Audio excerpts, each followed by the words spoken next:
Goeienaand familie en vriende, ons is in hierdie kruistog saam met mekaar op pad en vanaand fokus ons op wat gebeur na Getsemane. Nadat Jesus in hierdie totale angs, hierdie doodse angs en helse smart ingaan, wat gebeur daarna?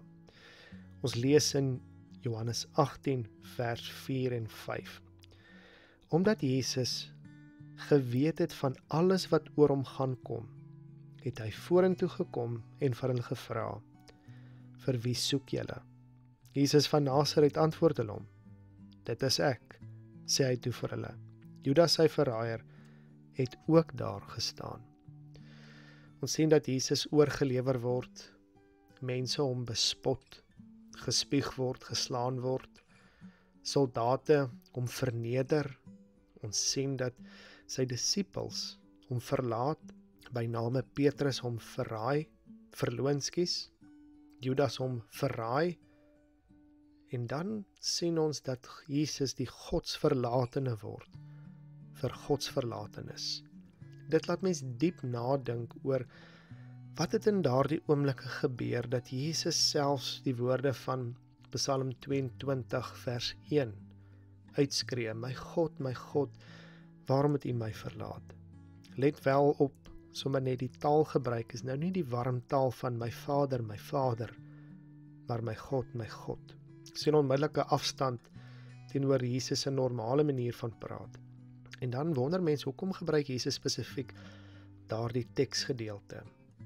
Nou, verskillende interpretasies is al gegee, maar waarskynlik die een wat die beste pas is, dat Jesus altyd skrif aangehaal het, wat direk op hom van toepassing is, in die vervulling van sy hemelse opdrag.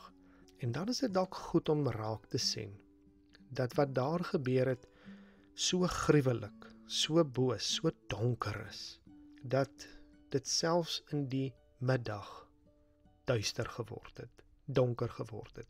So 'n gruweldaad dat die lig nie eers daaroor kon skyn nie, dat God se aangesig nie na dit kon kyk nie.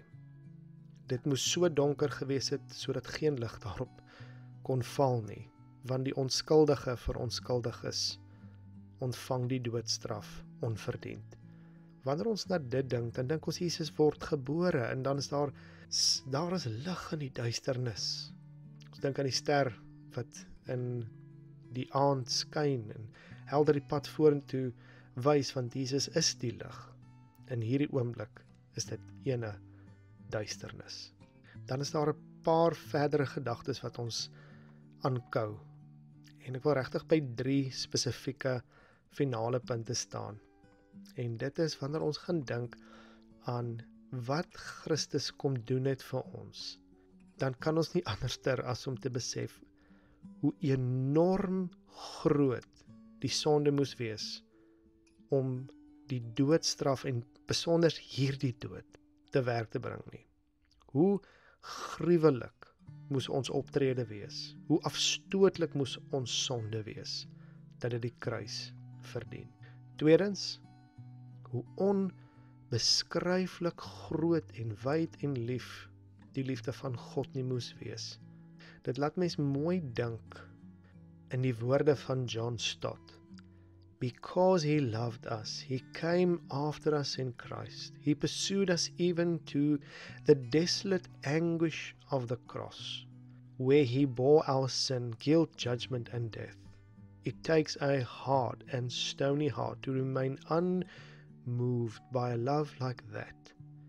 It is more than love, it is the proper name, grace, which is love to the undeserving. En dan die derde gedagte is dat ons besef dat God hierdie kom gee as 'n vrye persent, vrye genade. En wat kan ons nou doen nadat God die rekening vereffen het? Niks. Ons kan nie een enkele penny bysit nie.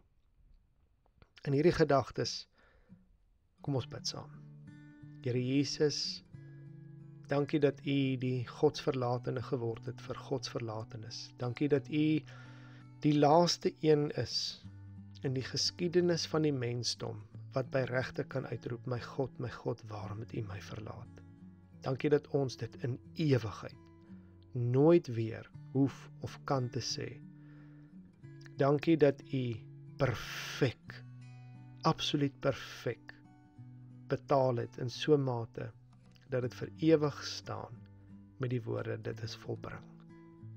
Help ons om nou in daardie geloof in die seun van God te groei. In Jesus naam. Amen.